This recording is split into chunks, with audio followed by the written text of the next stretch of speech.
Padre. Es una palabra tan corta para lo grande que resulta.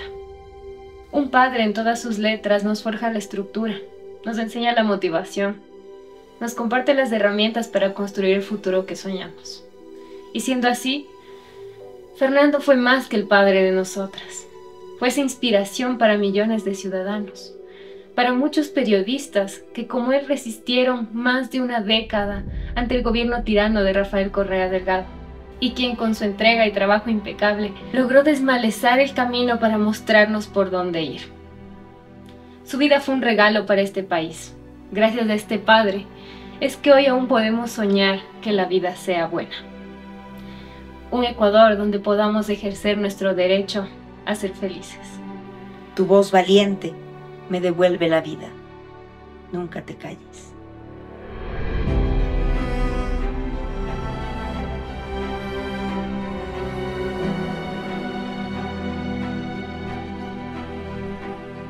Fernando Villavicencio es un hombre inmenso, un hombre irreemplazable, un padre amoroso, un poeta, un periodista de investigación, un político, el amor de mi vida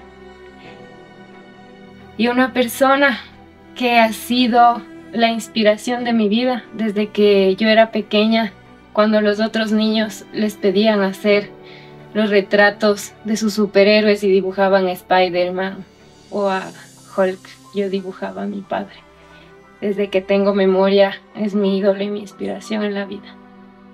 Este año sin él ha sido muy fuerte, ha sido muy duro, pero creo que ha sido el año en el que más he crecido espiritualmente, emocionalmente. Quedarme sin mi padre significó que yo debía aprender a paternarme y ese aprendizaje ha sido realmente duro. Sin embargo, creo que ahora soy mucho más fuerte de lo que yo pensaba. Y esa fue la última conversación que tuvimos con mi padre físicamente. Fue que realmente somos más de lo que pensamos. Y ahora esa profecía se ha cumplido en mi vida también. Es como natural, ¿no? Que el padre de uno sea el amor de la vida, el sol, el centro del sistema solar. Eso es lo que fue el Fernando para mí, el sol, la luz, hacia donde ir. Y al mismo tiempo es el lugar a donde no ir, en esta contradicción constante que teníamos él y yo, una relación brutal, potentísima, romántica. Tengo tantas cartas que me escribió. ¿Dónde estarán las que yo le escribí? En todo caso, las sigo escribiendo, porque quizás en alguno de los multiversos nos seguimos encontrando. Este tiempo ha sido salvaje. Pienso que cuando él se fue, recibí una gran herencia, una herencia millonaria. El amor por este gran intangible que se llama patria. No lo conocía hasta que él se fue. Es más, no lo entendía. No entendía por qué él sacrificaba su vida, su familia, si podía estar con nosotros. Y lo que él quería era estar con el pueblo, con la patria, salvar la patria.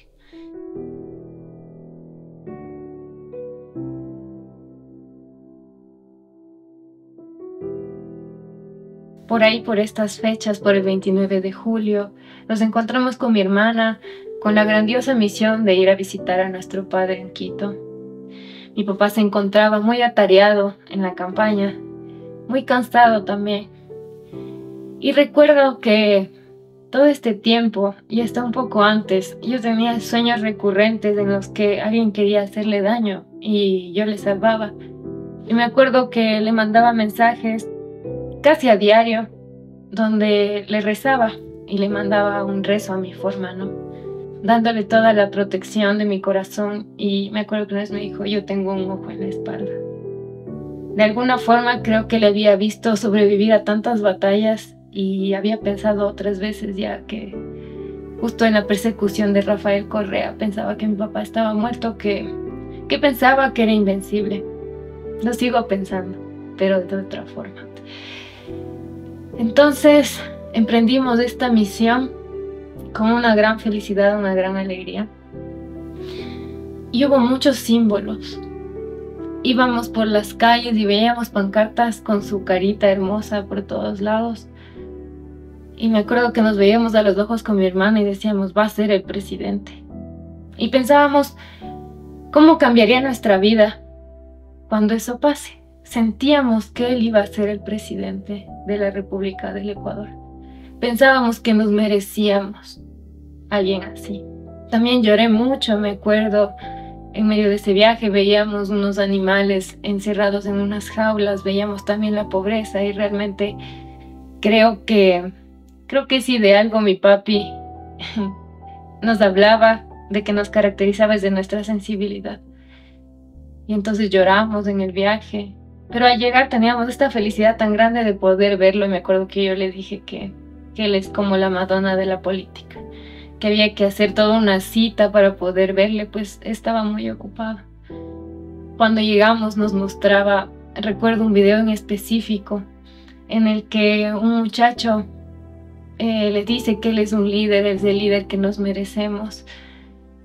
Y realmente toca ese video a nuestro padre. Y mi padre se escapa de llorar. Está con la voz quebrada, con los ojitos así llenos de lágrimas. Y entonces ahí mi hermana le pregunta que cómo hace para no llorar. Y ahí nos respondió que pensaba en perritos. Trataba de evadir realmente ese sentimiento porque él quería mostrarse como un hombre que no se quebraba.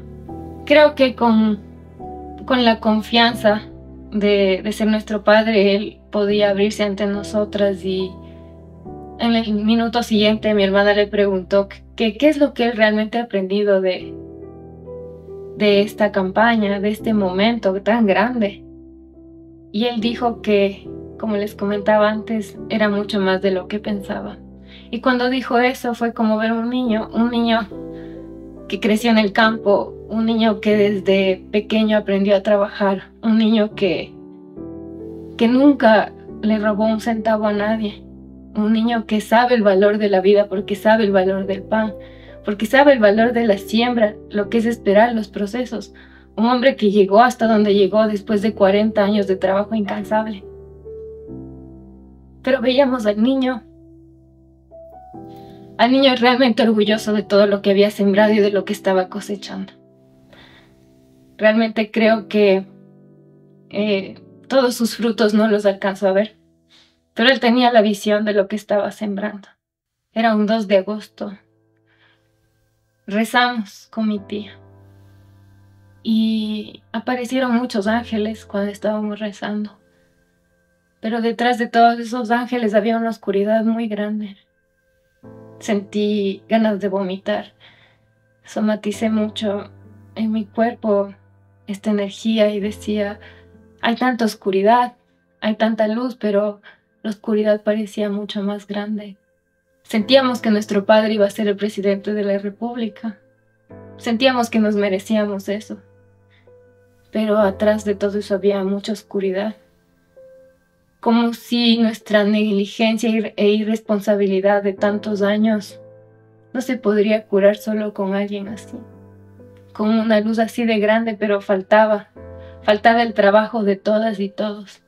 El 9 de agosto me sentía realmente mal, sentía mucho mareo, sentía una energía de oscuridad, de violencia, no de muerte, porque la muerte es algo que nos pasa a todos de forma natural, esta era una energía de mala intención. Sin embargo, igual nos levantamos temprano y salimos del registro civil a celebrar nuestro matrimonio. Ya lo habíamos celebrado antes con mi padre y con la familia de mi esposo el 31 de diciembre del 2022.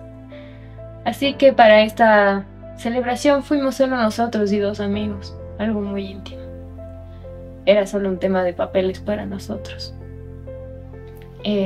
A la 1:30 teníamos el acta de matrimonio. Creo que mi papi fue la tercera persona que le mandé la foto. Primero mi mamá, luego mi hermana, luego mi papi. Y como nunca me respondió al minuto siguiente. Mi papi a veces se demoraba 1 o 2 horas en responderme. Y me respondió un mensaje tan lindo que decía: hoy una nueva vida empieza. Aprendan de nuestros errores y de nuestros aciertos. Realmente me hace muy feliz. Era una foto en la que yo me estaba comiendo el pastel de mentiras con mi esposo. Y saber que él vio eso es una de las cosas que me dan paz. De que él sepa que aunque para él a veces era su niñita, yo ya me estaba convirtiendo en una mujer. Luego regresamos, un viaje de 3 horas, llegué a mi casa. Me sentía realmente mal, me sentía bien por el matrimonio, pero al mismo tiempo me sentía todavía mareada y sentía esta energía que no lograba entender. Y luego me llegó la noticia, y yo no lo podía creer porque le sentía a mi padre ahí conmigo. Y decía, no, no es verdad, está aquí, está vivo, está aquí.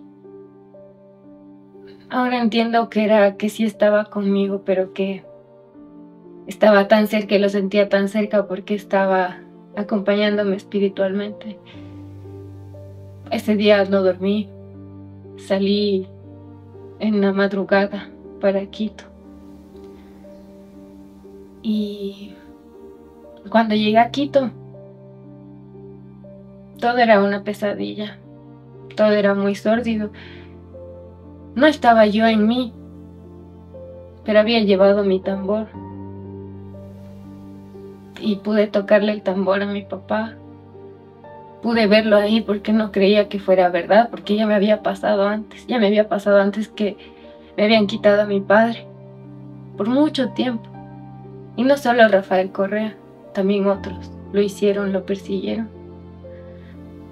Y verle ahí fue la confirmación del miedo más grande que yo tenía. Así que ese día me quitaron el miedo. Y ahora estoy aquí sin miedo. Sigo triste, me duele, pero he aprendido también a vivir mi dolor. Y ese dolor me ha hecho ser la mujer que soy ahora y ser mucho más fuerte de lo que yo pensaba. De verdad creo que no se van a salir con la suya. Porque nosotras hemos aprendido a pulirnos con el fuego. Y no tenemos miedo de quemarlo todo. Así fue nuestra última conversación. Teníamos terror de que el Fernando, se daba contra todos, se abrió todos los frentes. Hablaba de Fito, hablaba de los Lobos, hablaba contra Correa, contra Nebot, contra todos. Y subiendo las gradas de su casa, subía primero mi papi, luego yo, luego mi ñaña. Los tresitos subiendo a su cuarto a ver un programa que nos encantaba. Le digo, oye, ¿no crees que te estás exponiendo mucho? ¿No crees que te puede pasar algo? Y me regresa a ver, entonces claro, en la perspectiva, él sigue siendo ese padre montaña hermoso que me veía desde arriba. Y me dice, si me hacen algo es como darse un tiro en el pie. Una frase muy de él. Y la gentita del caos que está adentro solo siente dolor y siente fuego adentro y dice, si te hacen algo, yo quemo todo.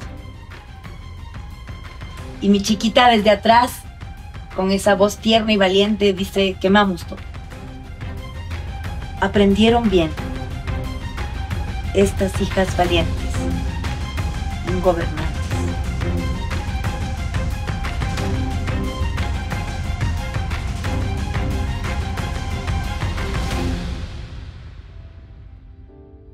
Desde que tengo memoria, mi padre buscaba las formas de que los jóvenes nos involucremos en la política. Y aunque no hubiera querido que sea de esta forma, ahora siento más que nunca el compromiso de ser una persona que participa activamente en la política, que desde su trinchera, que ahora también se ha convertido en periodismo, participa activamente, denuncia y busca las formas de que podamos organizarnos colectivamente. En este tiempo yo sentía que tenía un superhéroe que siempre iba a velar por mí, que siempre me iba a proteger, así que su ausencia significó para mí la desprotección total y en este año he tenido que construirme mi propia armadura y ser mi propia heroína. En la influencia en lo periodístico creo que mi padre sacudió muchas conciencias. Creo que muchos, al igual que yo, nos escudábamos en este refugio gigante que él representaba. Así que he visto a muchos periodistas volverse más valientes. A mi propia madre tomar un fuego que antes no le había visto, para quemarlo todo, para mostrar con claridad la verdad de este país, para que esto no se vuelva a repetir. Sin embargo, en la parte política siento un abismo, una ausencia tan grande. Vivimos una crisis de la democracia en la que no tenemos representatividad. Así que también el trabajo y el compromiso es ese, buscar cómo representarnos en la parte política, pues estamos también abandonados y vivimos en una orfandad en la representación política.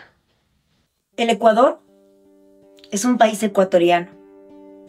Si usted nació en este país, no le queda más que ser ecuatoriano. Si usted tiene una nacionalidad ecuatoriana, no hay nada que hacer. Tendrá que ser ecuatoriano. ¿No ve que el Ecuador es un país ecuatoriano? Y a su persona le metieronle el nacionalismo a cuadernazo limpio, a himnazo limpio, a escudazo limpio, a banderazo limpio, a mapazo limpio, a publicitazo sucio. Si no, ¿cuáles valores? La bandera, el escudo, el himno nacional, no queda más.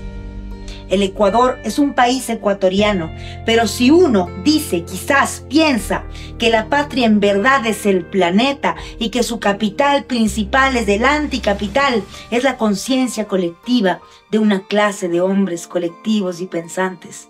Y esto lo proclama usted por los cuatro vientos. De seguro, seguro, lo acusarán de ser una antipatria o un antitodo.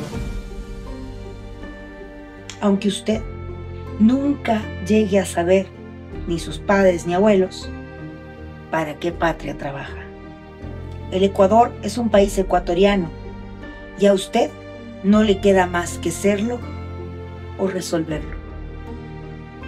Porque en mi país, que de mi país no tiene nada, te atropellan los buses, las busetas y los autos de lujo. Te atropellan los taxis taxativos, te atropellan los trenes y sus vagonetas políticas, te atropellan los barcos y los narcos, te atropellan los burros y las botas, te atropellan el gobierno y su estado de sitio. Cruzas la calle y te atropella el día de los difuntos. Cruzas el día y te atropella el hambre. Cruzas el hambre y te atropella el mes. Cruzas el mes y te atropellan el sueldo o el salario. Cruzas el sueldo o el salario y te atropellan las elecciones. Cruzas las elecciones y te atropellan los cuatro poderes detestados. Creo que desde niña he sido agente del caos. Así crecí, entre dos salvajes, Fernando y la Pati. El conflicto permanente, la maravilla de cuestionarse la estática, de cuestionarse el no movimiento. Crecí entre artistas, entre poetas, entre músicos. Los poemas que leí son del Marco Vinicio Poveda, el mejor amigo de mi papi. Cuando él murió, mi papi se rompió. Y creo que para él fue el momento de elegir entre ser un artista o ser un político. Y siempre fue un político, con lentes de periodista. Porque encontró en el periodismo esta herramienta de lucha, de transformación social. Lo hemos dicho en varias ocasiones, no es coincidencia que Superman sea un periodista. Y creo que crecer así me dio el permiso de coserme unas alas enormes y hacer lo que me da la gana. Creo que de eso es de lo que más estaba orgulloso mi papá. Creo que la única forma que he encontrado de transitar este dolor es con el más grande de mis vicios, que es el trabajo. Aprendí a escribir desde chiquitita. Creo que ya tenía 4 años y empezaba a escribir. Y siempre en la locura, ¿no? Siempre con esta gana enorme de salirme con la mía y de poner lo que yo quería en donde quería. Y creo que el lenguaje es esa herramienta que te permite construir la realidad. Por eso somos adictos a la palabra. Y no podía ser de otra forma. Desde que él se fue, cogí la cobijita del periodismo de investigación para taparme de este brutal frío, de esta helada. Hace frío sin ti, pero se vive, dice. Y ha sido triste ver cómo hemos tenido que ser nosotras mismas quienes llevemos la batuta de la investigación del asesinato de nuestro padre. Es cruel. Es cruel con este corazón, con esta familia rota. Pero es cruel entender que eso es lo que vive, y en mucho mayor nivel, el mayor porcentaje de gente que ha sufrido y que son víctimas de la violencia, la delincuencia, el crimen organizado y la narcopolítica. ¿Hay alguna institución de este país que llore por la ausencia de un ser humano? Cuando muere un ser humano, muere una humanidad. Los que no entendemos así el valor de la vida, no entendemos nada. Un ser humano es valioso. Hay casos que nos evocan recuerdos. Uno de ellos es el caso del general Jorge Gabela. Han pasado 14 años desde su asesinato. Un asesinato político. Y ahora no hay respuestas para esa familia. Mi abrazo profundo a Patricia Ochoa, a sus hijas, a sus hijos. Algo similar con Santiago Loza. ¿Quién nos va a dar respuestas de toda la negligencia, corrupción y complicidad del Estado? Pero realmente hasta que uno no lo vive, no lo entiende. El inteligente aprende de sus propias experiencias, pero el sabio aprende de todas las experiencias, de las ajenas también.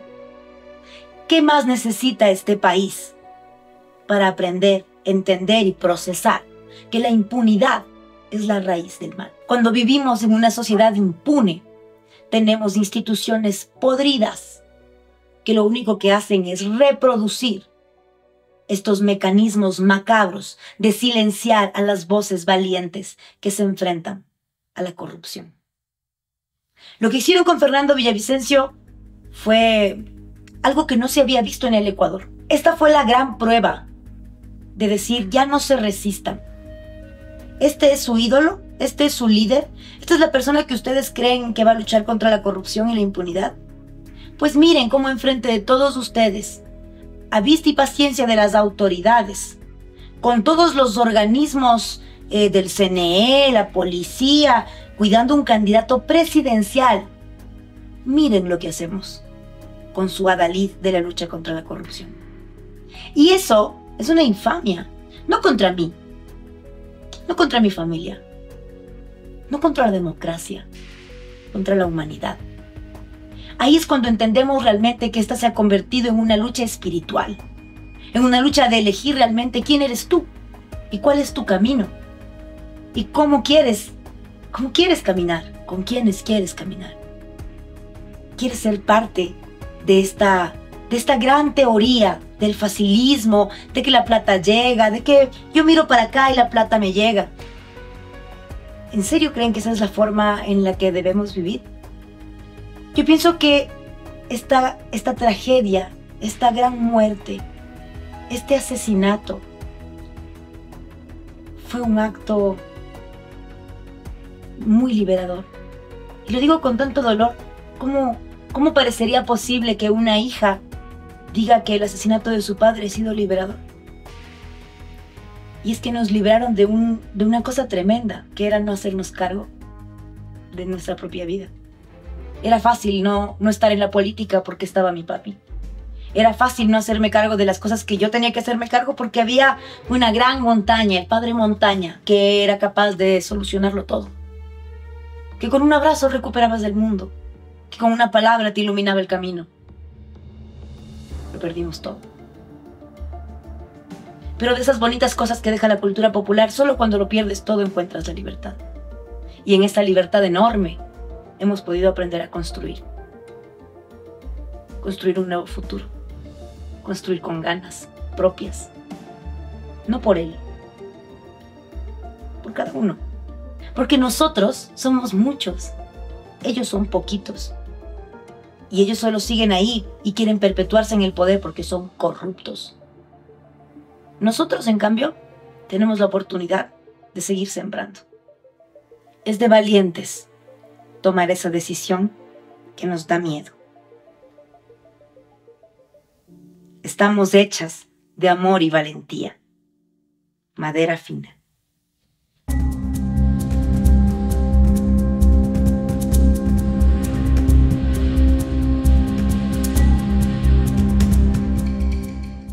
La justicia es una palabra que no representa para mí lo que ha pasado.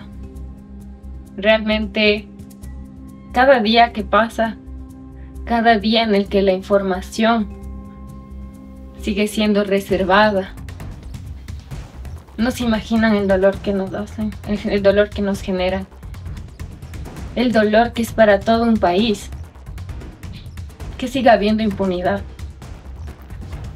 Porque sabemos que 9 de cada 10 casos se quedan ahí, que 9 de cada 10 casos no llegan a la luz. Y en el caso de los casos más importantes que ha habido, en el magnicidio de Fernando Villavicencio, nos deben mucho. Con el tema de los autores materiales, les dieron las penas máximas que se podían. Pero hay que recordar que uno de ellos, Carlos Angulo, alias el Invisible, dio la orden desde la cárcel. No basta con estas penas máximas. Hay que reformar el sistema penitenciario, hay que depurar la policía, hay que depurar a los militares, hay que depurar el sistema judicial. Y claro que hay que depurar también las papeletas, porque desde ahí, en el único ejercicio que nos permite esta mal llamada democracia, seguimos votando por gente con antecedentes penales, con gente que solo busca el poder para blindarse, con gente que solo busca llegar a un puesto de poder para evadir sus juicios y controlar la justicia a su favor. De los 13 detenidos por la autoría material, 7 fueron asesinados en las cárceles, donde debían ser protegidos para aportar a la investigación. Fueron asesinados a cargo del SNAI, a cargo del Estado. De eso no hemos recibido respuestas tampoco. Y uno, el supuesto gatillero, porque todavía no se puede comprobar eso, porque no ha habido una reconstrucción de los hechos, fue asesinado también en manos de la policía. Necesitamos obtener verdad, pero la justicia tardía no es justicia. Y como hemos dicho enfáticamente, no hay justicia que nos pueda devolver a nuestro padre, pero sí hay una justicia para todo el Ecuador, que en este caso no hay impunidad, puede sembrar una semilla para que en otros casos no haya impunidad. Nunca habíamos estado en un juicio, en una audiencia, nunca habíamos tenido abogados. Siempre se los ve en las películas como los seres más corruptos de la faz de la tierra. Y no nos equivocamos. Creo que habrá pocos abogados valientes que le hagan honor a su profesión. El resto son administradores de verdades. Y vivir en este mundo es complicado. Sobre todo cuando tienes un dolor tan grande, ¿no? Has atravesado una pérdida tan fuerte. Y necesitas de los abogados, porque en teoría ellos te van a cuidar y a proteger. Nada. Total soledad. No entendemos nada hasta ahora. Pienso que ahora ya entendemos. Pero este año ha sido un atropello. Porque como mi papá decía, el primer acto de corrupción es aceptar un cargo para el que usted no está preparado. Si usted no puede dar este servicio, no se meta. Porque la gente que está detrás está sufriendo. Es una total desprotección por parte de la ley. Una total desprotección por parte del Estado. No hubo a nadie que le importe realmente qué es lo que estaba pasando con esta familia. Y claro, decimos, qué inhumanos. No, son corruptos. Y lo hemos visto. Un año después, tenemos 5 sentenciados como autores materiales del magnicidio de Fernando Villavicencio, pero son los 5 que les sobraron, a los que no les mataron en las cárceles. Ellos tienen penas ejemplares, 34 y 12 años. Sin embargo, eso no es justicia, y mucho menos verdad. Por eso es que esta familia periodística, sigue y seguirá hasta el final. Porque además nos hemos dado cuenta a todas las esferas que el gran poder no quiere tocar. Qué complejo es entender que cuando alguien o alguienes con mucho poder político y mucho poder económico deciden acabar con tu vida, lo van a hacer. Y no hay nada que puedas hacer al respecto. Eso elimina la posibilidad de libre albedrío, porque significa que tu vida vale un puñado de monedas. Y eso es ofensivo. Pero allá queremos llegar. Queremos entender realmente cuáles son estas cabezas, además como una hidra, ¿no? Cortas una, salen 2. Hay que ir al corazón del problema. Entender realmente que no es un partido político. La narcopolítica es un ramillete. Porque no puede existir narcotráfico sin poder político. Entonces, aquí hemos ido atando todos estos cabos que parecían sueltos. Y nosotras, en nuestra indefensión, en nuestro corazón roto, desde el día 1 decíamos, aquí hay un complot. Porque no es que una persona un día amaneció y dijo, este man mucho habla, me cae mal. Aquí hay un complot de las grandes fuerzas, poderes económicos y políticos del Ecuador, juntos en una misma misión. Acabar con la única voz valiente que realmente se metió a desnudar este matrimonio entre el crimen organizado y la política. Hay nombres. Lo triste es que las 2 fuerzas políticas más grandes del Ecuador sean quienes representan a este oscuro matrimonio.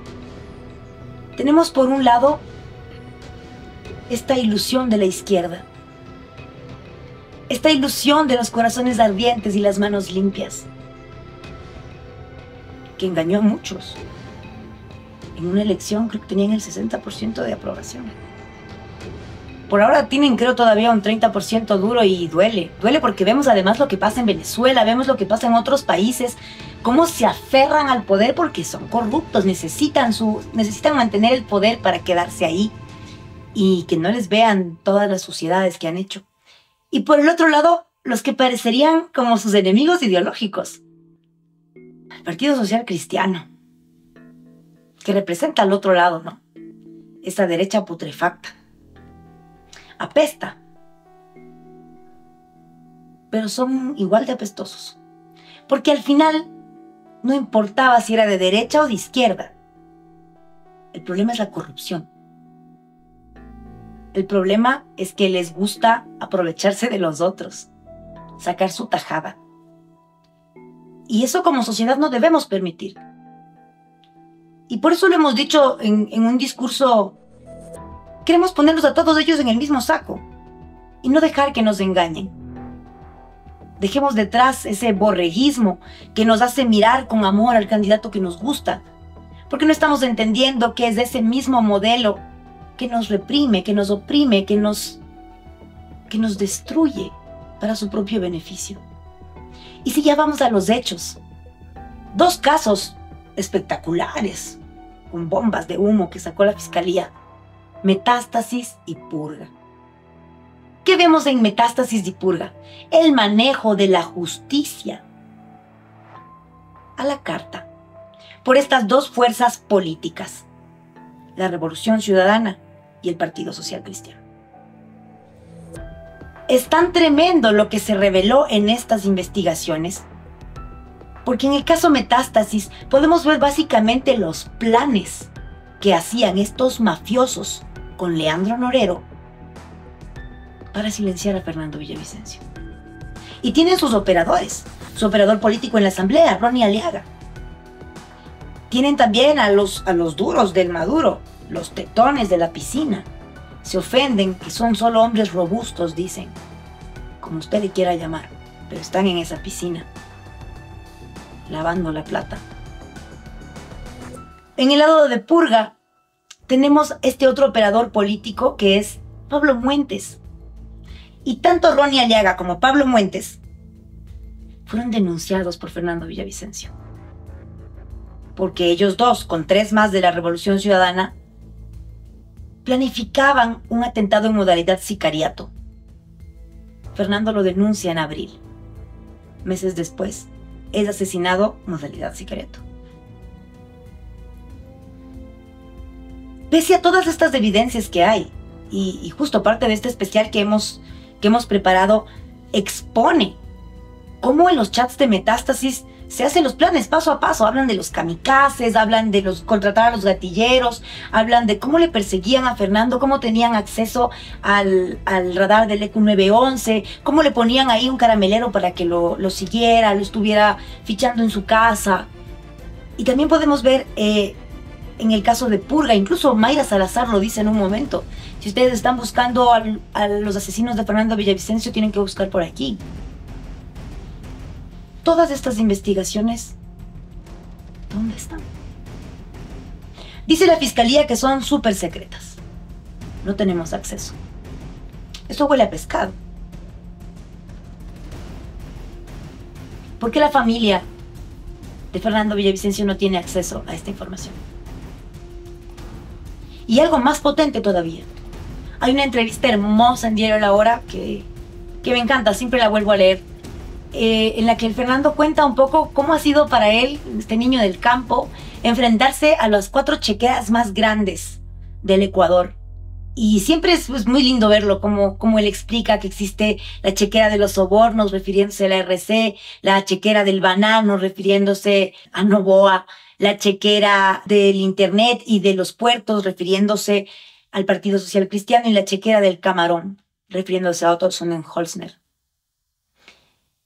Y en esa misma entrevista, él habla de la importancia de controlar la seguridad y qué es lo que pasa y qué es lo que sale y entra por los puertos. Él habla de que de los 10 puertos de Guayaquil, 8 son privados y apenas 2 tienen realmente escáneres de seguridad. Él evidencia que desde los puertos de Guayaquil sale la cocaína a Estados Unidos y Europa. Él evidencia también todos los malos manejos del presidente Lasso. El Fernando, pienso que en eso nos parecíamos mucho. No venimos a incomodar a uno, venimos a incomodarles a todos. Por eso sabemos que todos lo querían muerto. Y lo digo con orgullo, porque eso significa no tener precio. Irte contra todo lo que tengas que irte, con tal de llegar a la verdad. Con un gran sueño. Un sueño tal vez un poco idealista. Y es que nuestros hijos puedan vivir en un país con dignidad. La justicia tiene una deuda con nosotros. Todas las instituciones tienen una deuda con nosotros. Ahora vemos a una Corte Nacional haciendo un show de querer darnos unas disculpas públicas por no haber acatado las medidas cautelares hace 3 años en la persecución de Fernando. Eso es una infamia. Porque tienen la responsabilidad de evidenciar quiénes fueron los que no acataron esas medidas cautelares. Porque esas personas también son cómplices de que hoy Fernando Villavicencio ya no esté con nosotros. ¿Y tú crees que solo vas a ganar estas batallas en contra de un poder autoritario y violento? Y yo les dije, una golondrina sí hace verano.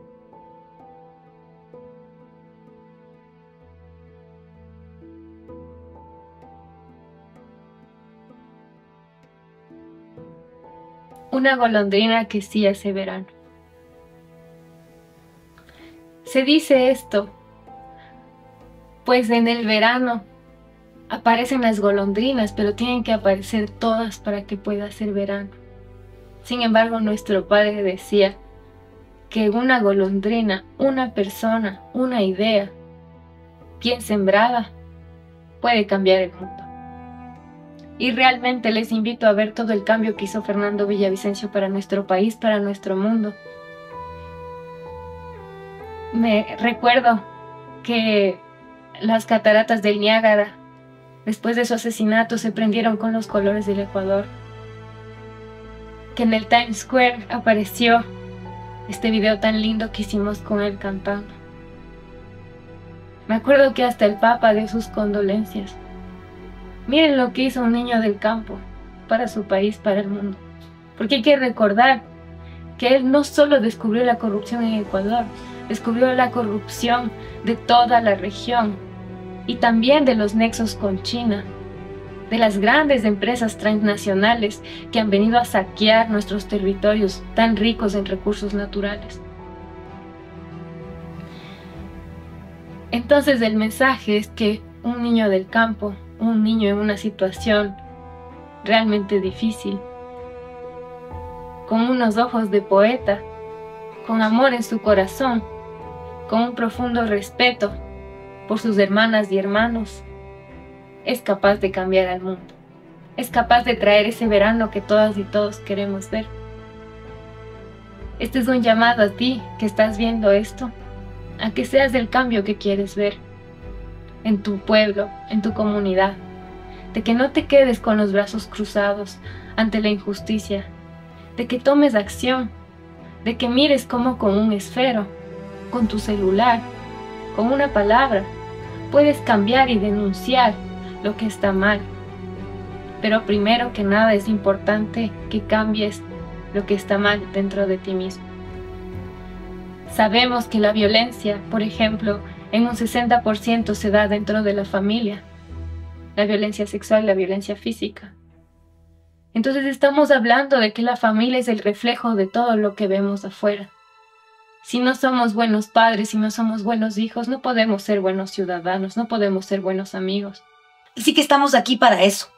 Este especial periodístico, Un año sin Fernando, una golondrina que sí hace verano, viene a ser ese fuego sagrado necesario en este país para purificarlo y transmutarlo todo. Porque nos merecemos otra patria. Una patria sin esa gente corrupta. Recordemos que ellos son pocos, nosotros somos muchos. Y cada uno de nosotros somos esa golondrina que sí hace verano. Cada uno de nosotros somos ese fueguito que enciende otros fuegos. Somos inspiración, somos valentía. Somos parte de ese camino hacia la libertad. Llegaremos. Nosotros, nuestros hijos, nuestros nietos. Porque hubo un hombre valiente que puso su vida. Y sobre esa sangre fecunda forjaremos la nueva patria. Abro mis alas. Soy esa golondrina que sí hace verano. Yo soy un hombre feliz. Mírenme. Soy un ser feliz porque la única felicidad que vale es aquella que surge del dolor más hondo. La felicidad que sobrevive y que se convierte en colectiva es aquella que nace del dolor, de la lucha, del sacrificio. Y yo soy un ser victorioso. Yo ya he ganado grandes batallas en contra de las mafias. Vendrá un día más puro que los otros. Estallará la paz sobre la tierra como un sol de cristal. Un fulgor nuevo envolverá las cosas. Los hombres cantarán en los caminos, libres ya de la muerte solapada. El trigo crecerá sobre los restos de las armas destruidas, y nadie verterá la sangre de su hermano. El mundo será entonces de las fuentes y las espigas que impondrán su imperio de abundancia y frescura sin fronteras. Los ancianos, tan solo en el domingo de su vida apacible, esperarán la muerte natural, fin de jornada, paisaje más hermoso que el poniente.